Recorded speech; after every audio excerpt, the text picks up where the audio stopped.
हम बात करने वाले हैं कि ऑगमेंटिन टैबलेट क्या है। ऑगमेंटिन टैबलेट एक एंटीबायोटिक मेडिसिन है। इसमें कोमोक्सिक्लेव मौजूद होता है जो कि बैक्टीरियल इन्फेक्शन के इलाज के लिए इस्तेमाल किया जाता है। ऑगमेंटिन की स्ट्रेंथ या डोज मुख्तलिफ हो सकती है और ये मुख्तलिफ कंडीशंस के इलाज के लिए इस्तेमाल की जाती है।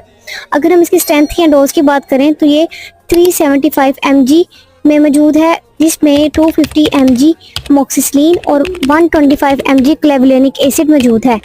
और इसके अलावा ये 625 यानी कि 625 mg में भी मौजूद है, जिसमें 500 mg यानी कि 500 mg मोक्सिसिलिन और 125 mg क्लेवुलेनिक एसिड मौजूद होता है। और इसके अलावा ये 1 ग्राम की टैबलेट में भी मौजूद होती है, जिसमें 875 mg जो है वो मोक्सिसिलिन मौजूद होता है और 125 mg क्लेवुलेनिक एसिड मौजूद होता है। हर डोज का इस्तेमाल मखसूस इन्फेक्शन की शिद्दत और नौयत के मुताबिक होता है। हमेशा डॉक्टर की हिदायत के मुताबिक दुरुस्त मकदार और दौरानियाँ लें।